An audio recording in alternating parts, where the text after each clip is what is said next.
First of all, we all know what we are here for, right? I just want to bring to the attention what this really means, especially to those of us who are international, to those of us who are here in solidarity, that are from the Netherlands. This is really an issue that is becoming right now in the country. If this law passes, the number of legal abortions in Poland totaled will likely drop to less than 100 cases, but a year. This means that parents will lose their children at their birth. This means severe illness and pain. This means mental distress. Banning abortion does not mean stopping abortion, it only makes it less safe.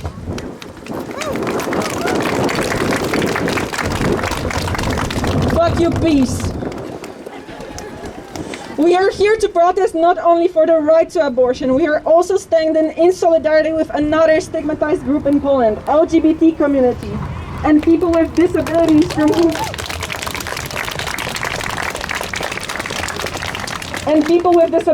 from whom the government is taking away rights. We are also standing with teachers, doctors, nurses, entrepreneurs, and many more who now suffer from the poor governing of our country by PiS. Fuck you, PiS.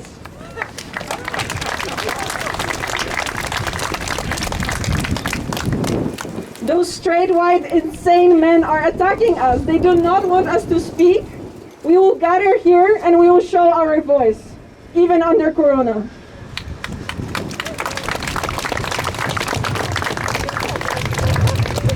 I am also really happy that we managed to gather a really great group of people to speak today.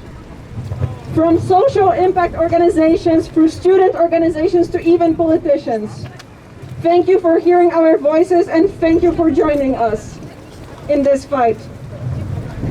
Let us also show the gratitude to the municipality of Amsterdam and the police. I want you to know that we value the fact that we can feel supported here while protesting what we stand for. While in Poland, the police are attacking our brothers and sisters.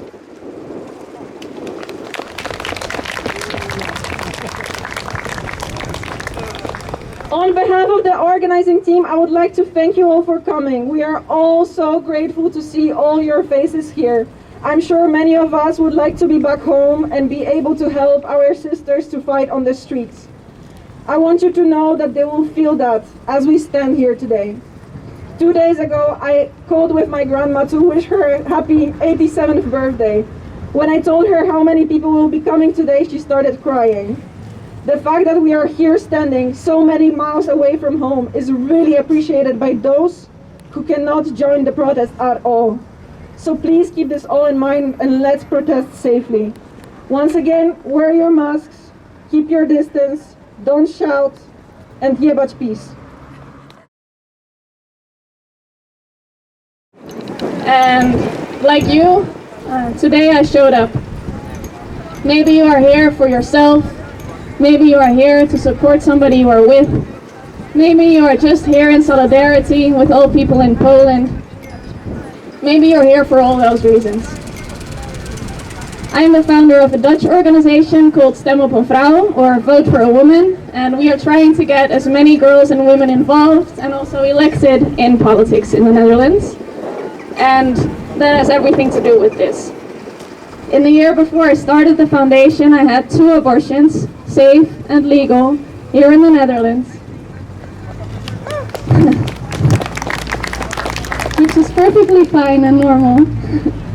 But not too long after that, Trump got elected, and I remember it feeling like a stomp in my stomach. I'm sure some of you remember. I cried my eyes out afterwards, not because it would directly affect me at that time, but because of all the women and girls overseas who did not have the same opportunity as I did. And mostly because of all the people that voted for him. All the voters. I see the voters that say we are hateful.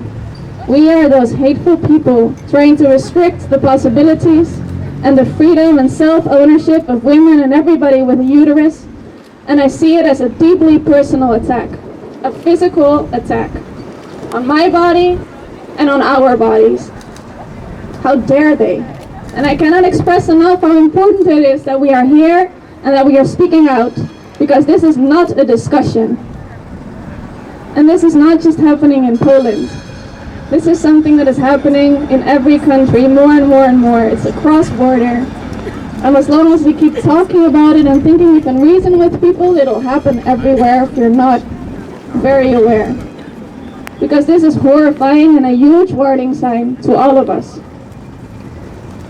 To think that there can be a reasonable conversation with people that want to take control of your body is naive. Because not every opinion deserves an equal stage. Fuck discussion. People who do not care about you will not change their minds after you ask nicely to care. And I want to talk to you about that solidarity. Because this problem we face in Poland and of course across the world, where the fight for legal, safe abortion, accessible abortion, has to do with the rise of populist, far-right extremism. Many of them are intertwined not only with women-hating, for example, Christian groups, but with big Nazi groups all over the world. And they use anti-democratical tactics to get into our actual democracies. Thank you. Ooh, girls. That's okay. Oh, you can rip it, it's fine. Let's see. Though issues like discrimination, sexism, and racism are forbidden in our constitutions, politicians get a free pass for all those things. We as citizens, other politicians, and the justice system allow people to discriminate and hate. We allow them even though it's in our constitution that it's not. Because we do not fully understand the freedom of speech and what freedom truly means. That freedom of speech never means silencing others. And now we have to deal with that normalization of hate, of racist, sexist, homophobe attitudes. Obviously, now they feel completely safe to express those feelings. We have to fight not just for ourselves, but for everyone that these groups are targeting. Okay, this works better with the wind. Because we need strength by numbers. Just showing up with women is not enough. Just showing up as people with a uterus is not enough. We need to make sure we show up for everyone that is attacked by these groups. We need to show up for refugees. We need to show up for people who are racially discriminated or discriminated in other forms. We need to call out Islamophobia. We need to call out hate against Jews and Zionism. We need to fight for everybody who identifies as lesbian, bi, gay, queer, trans, or intersex. Because these extreme leaders are very clear. Our own Baudet said it. They want a predominantly white Europe. They want a conservative, backwards society where women and men have a very traditional role play and there's no room for other types of gender identity. They do not accept the non-binary. They will use attacks on white gay people for their Islamophobic agenda. They will let more refugees drown. They will not show up for you. So let's show up for each other, loudly. They are not worth a discussion. They are worth a very big fuck you. And since we can't scream, fuck you! In the spring of 2017, I sat on a terrace in Wrocław, Poland, with my humanist colleague. We watched dozens of girls playing on the main square, wearing their first Holy Communion white dresses and patent leather shoes. It looked sweet and innocent that day. And then my colleague said she was worried about her daughters being in their early 20s. She was one of the organizers of the Black protest in 2016, the huge women protest in the summer of 2016 against the total ban on abortion, when the Christian conservative government wanted to introduce. The protests then in 2016 were successful, but she was not reassured what the future would hold. She was convinced that the government was looking for new chances to diminish women's reproductive rights. And now we can say she was right about her worries. And she was worried about her daughters. Not only what it would mean for them if they didn't have the right anymore to get an abortion if they decided they wanted to stop a pregnancy, but she also saw that even taking contraception was getting problematic. All the things that were normal in her youth, her life, all the things that made it possible for her to live her own life were getting hard for her daughters. Taking contraceptives were almost seen as being a slut, being a whore, being a bad girl. You had to stay that innocent, holy first communion girl in Poland for the rest of your life. How on earth did Poland get there? And how can Poland give a new future to their women, she worried. For me, that afternoon in 2017 was a wake-up call. A wake-up call that the things our mothers have achieved on women's rights, women's reproductive rights, can never be taken for granted. And we, as humanists in the Netherlands, we became alert. What was happening in the Netherlands? How American and European Christian conservative movements were getting influence even here. How Christian conservatives were intimidating women in front of abortion clinics. How they were subtle persuading people and politics to diminish women's rights as it comes to their body. So you women from Poland helped us to be aware. And now we want to support you. You fight an important cause. You fight for the right on your own body. The right to get your child on the moment you want it. You fight for the right to be a woman of flesh and blood, making your own choices, good or bad. It are your choices. And that you have the right not to stay that innocent, holy first communion girl. The right to be taken serious as a woman. We stand with you. You can count on us. You will win this fight for yourself and for your future daughters. Thank you. Stay.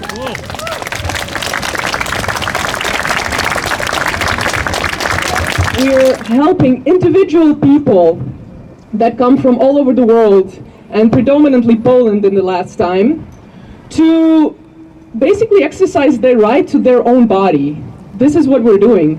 And it's really saddens me if I think about it. The work that we do is really satisfying. We really help people, you know, we're there, we show up, and we help people basically like with their lives more or less, because, you know, having a baby or not having a baby is a really big choice. And it's really, really sad that this is the way that it has to be done. A grassroots organization based on volunteers. There's also, in our activism, there's no way to get subsidies. No one will subsidize personal, cases of people that come here. And I would really, really love it that in some years we don't need to stand here.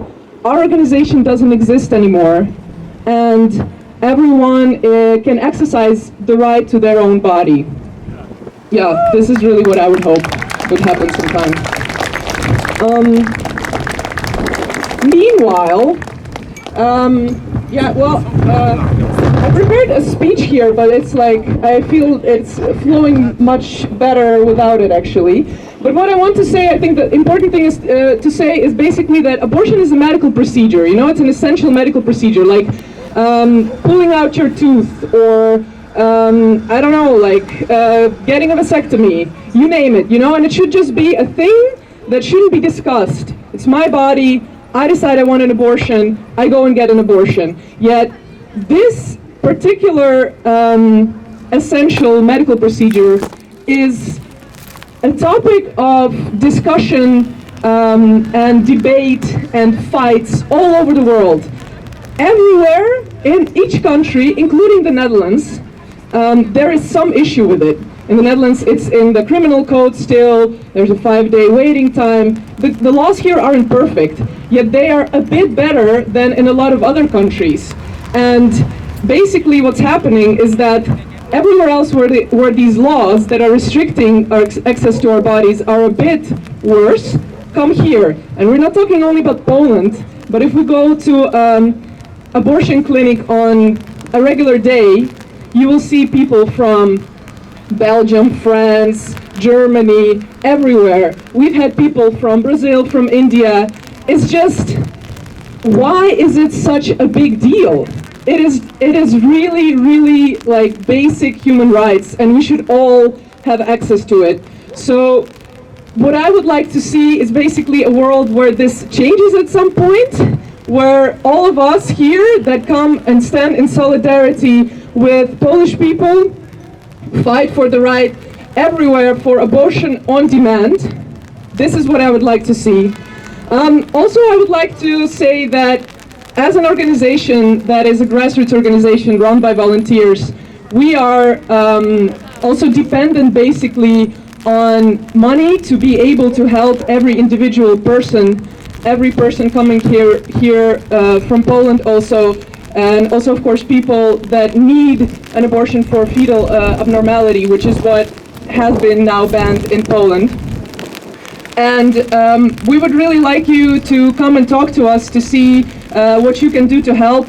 And also we would really, really like to thank all of you for being here, for standing up for everyone's right to choose whether you're a woman, a trans person, or a non-binary person. We're all should be liable for a safe abortion on demand anytime we want. Thank you. I came to express my solidarity and gratitude and my aid to all the Polish women and non-women, everyone supporting this cause in Poland and around the world on behalf of Amnesty International. You may know that we've had an abortion policy that was drafted a very long time ago, and we always thought that this will be a thing of the past, like there will be no need for such policies and recommendations to governments because one after another, every country will choose to have a safe and legal way, safe access to abortion for everyone who can get pregnant, anyone with a womb. And this year, in September, we had to update this policy because we see that even if there are successful stories, like in Ireland, so there is hope that even in Ireland there could be a change, but we see that in Argentina and in Poland, this is still very much a debated topic, and it's a very hostile and negative environment against women or those who can get pregnant. We have very simple recommendations. Many of them are very similar to what some of the speakers have already talked about. First of all, we call all governments to stop the criminalization of seeking abortion or providing services related to it, because this is not the way to go about it. If someone bans abortion, there will be no less victims, no less injuries, no less fatalities. There will be more. We all know this. It's evidence-based. Facts speak the truth. We call all governments to allow a sensitive and equity-based access to abortion. Like we see now, those Polish women who can go abroad, who can afford it, can have this medical procedure carried out. What about those who cannot afford this? This policy is a very seriously discriminative policy, not only against women's fundamental rights and women's dignity, but also depending on their social and financial status. Also, we have to be aware that anything that is about a termination of the pregnancy touches upon a lot of other human rights. You know, this is not a standalone thing, as many others said. This is the dignity of every person who's able to get pregnant to decide whether or not they want to keep that pregnancy. Also, what is even more horrifying in the Polish situation right now is that Law and Justice, I'm from Hungary, so there are lots of connections between my crypto-fascist government, and the Polish government. And imagine the fact that this only male panel of people basically decide this very sneaky way of doing it. Like, okay, we've seen women in 2016 and 17 and the spring of 2020 that they don't want an abortion ban in Poland. It's a highly unpopular topic, it's unfair, it's unlawful. So what do? They go to their own Constitutional Tribunal just to avoid any public debate, just to avoid a proper lawmaking process in the Polish parliament.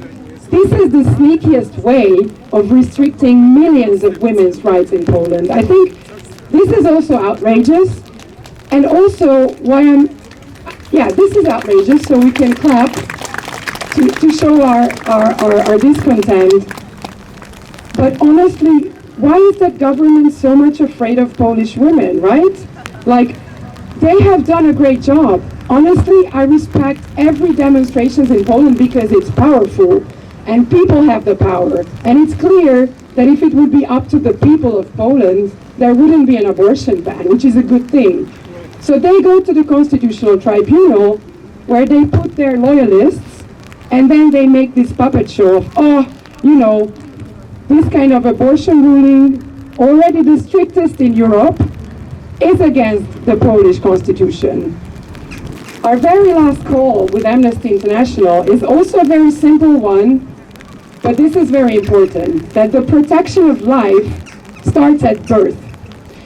And this is a principle for which I could get a lot of threats and a lot of negativity from those people who are threatening and intimidating women who seek abortion at clinics, or who are threatening activists for the pro-choice movement.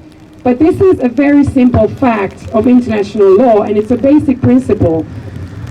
So up until birth, live birth, it is up to a woman or someone who's pregnant to decide for the fate of that pregnancy.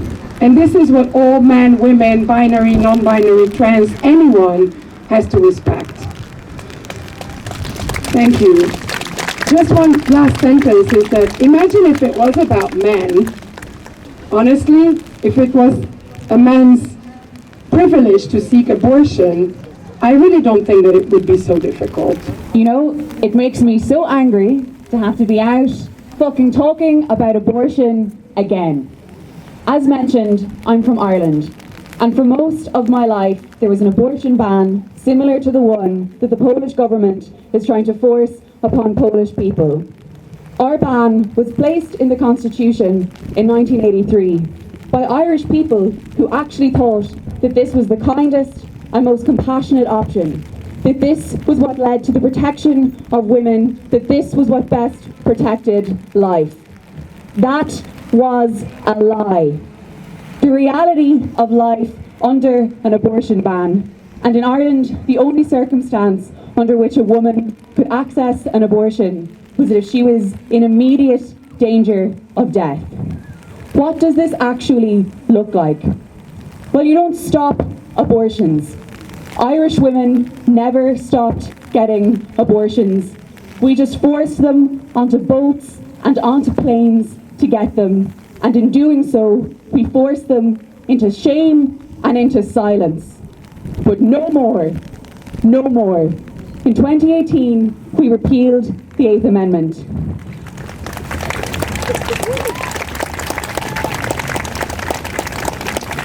And that meant that when a couple were told that their much wanted child was not going to live outside the womb, they did not have to make the heartbreaking decision of either travelling to a strange country and being among strange people for one of the most upsetting moments of their lives. It meant that they could stay at home and they could be looked after.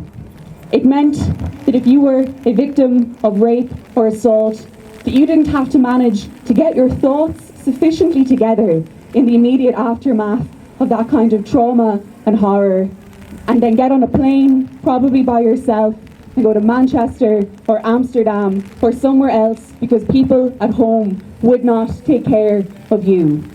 When we repealed the 8th Amendment, it meant that if you just made a mistake, you got confused with your pills, you forgot to bring a condom, you just slept with someone that, you know what, you don't particularly want to raise a child with, because that is a legitimate choice too. It is not just in the hard cases, as they came to be called by the other side in Ireland, that women deserve access to abortion. The only people who should get to decide when they are pregnant and how they're going to have that child are the women that are actually carrying that child under any circumstances.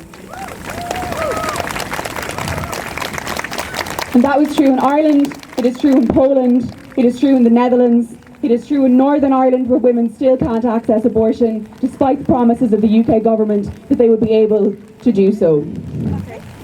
And you know, it worries me when I see in Poland that supposedly women will be able to access an abortion if their life is in danger. Because they told us this in Ireland too. They told us that in the most extreme circumstances, women would be protected. But the medical reality is that by the time a woman's life is immediately in danger, it is often too late to perform the abortion that would have saved her life if you had done it earlier. You place women in extraordinary danger when you place this bizarre legal construct on what should be a straightforward medical decision.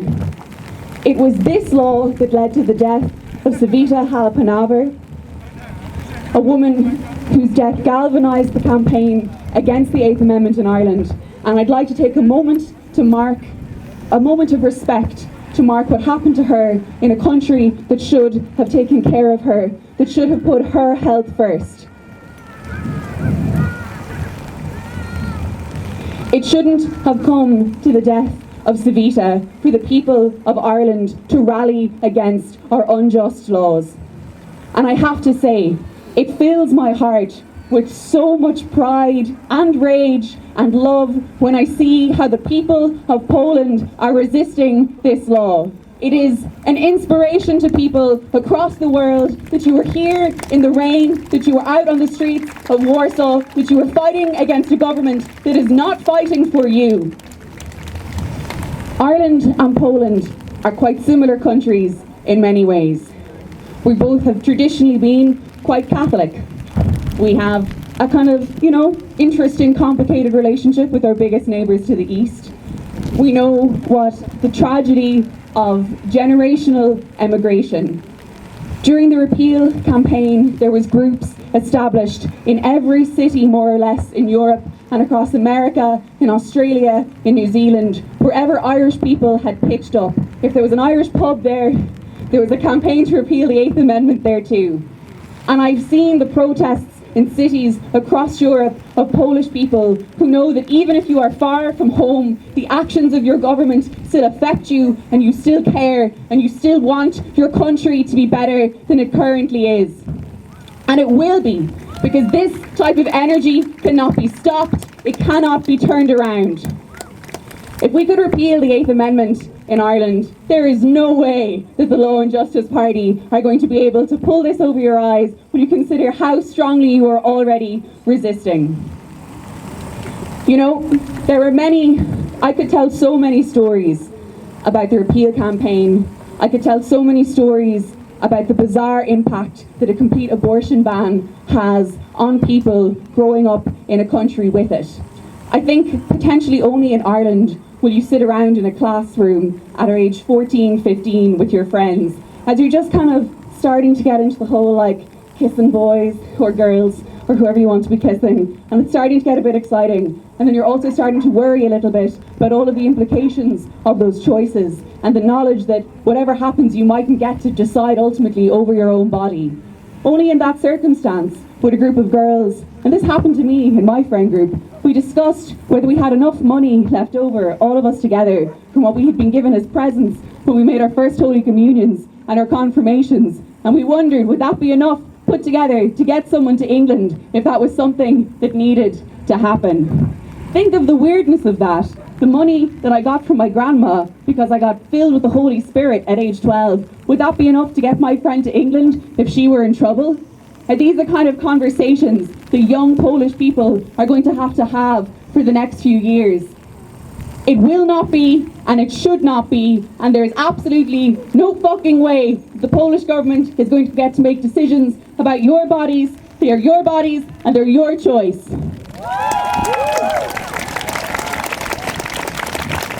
Get your rosaries off my ovaries, as we used to say. I'm going to leave it on one story, because this was the moment whenever the repeal campaign got hard. When somebody would set a dog on you when you knocked on their door to hand them a leaflet about why they should vote yes. When people were throwing stones, when you'd get cornered on the street because you had a yes badge on, when people would send you hate emails. This was the moment that kept me going in the midst of all of that. Politics in Ireland is very personal. We're a small country and we like talking to each other. So a huge part of the Repeal the 8 campaign were those conversations. We knocked on thousands of doors across the country to tell people why they needed to vote yes, to tell people, you know, we shouldn't force people onto planes for healthcare that they should get at home. And those, of course, were the lucky people. What about all of the people who didn't get on a plane, who couldn't travel, refugees who weren't able to leave Ireland, people who couldn't afford it, trans people who had to make the choice between paying for their own healthcare or accessing an abortion, all of the people who did not get that luck of being able to travel, as horrible as having to travel for basic healthcare is. On my first night canvassing, knocking on doors, I came to one house that had a statue of the Virgin Mary in the window next to the front door.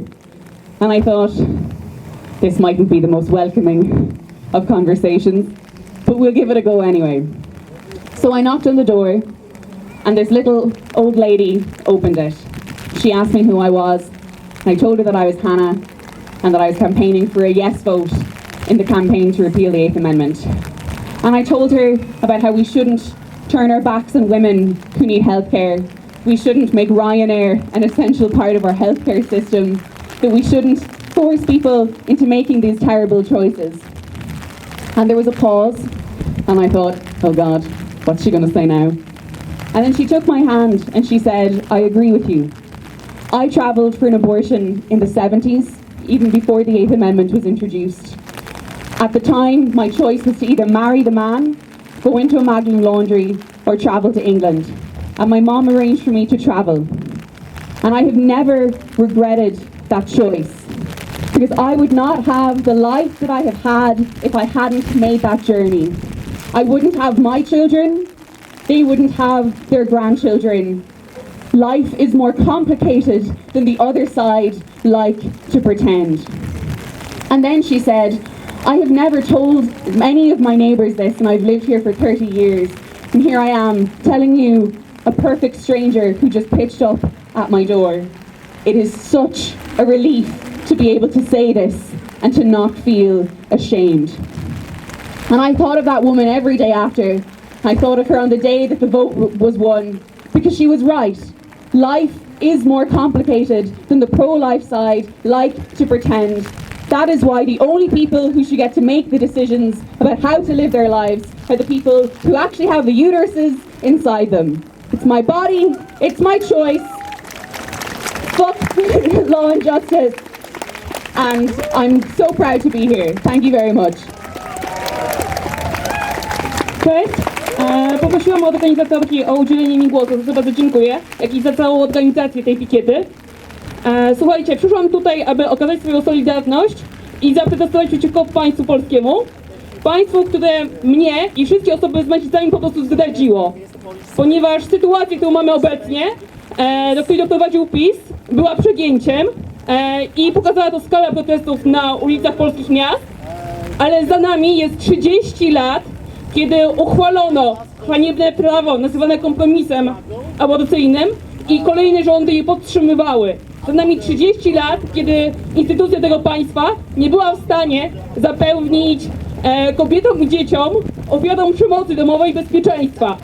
Kiedy państwo nie było w stanie zapewnić nam należytej opieki ginekologicznej, ani podstawowych standardów opieki okołoporodowej.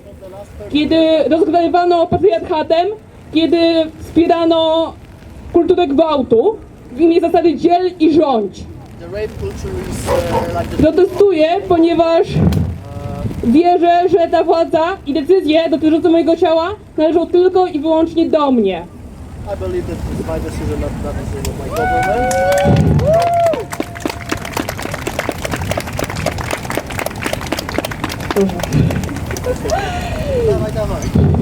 Nie podoba mi się, cholernie nie podoba mi się to, że przez tyle lat władza była oddawana w ręce Kościoła, ponieważ Kościół katolicki był zwalniany z podatków, ponieważ pozwalano Kościołowi katolickiemu wchodzić do szkół i wychowywać nasze dzieci.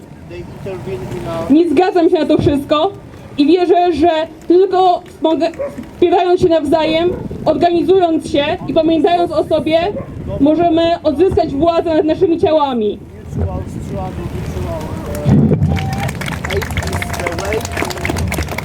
Dlatego jebać to państwo, jebać to wszystko, radykalny feminizm i samoorganizacja. Jebać PiS!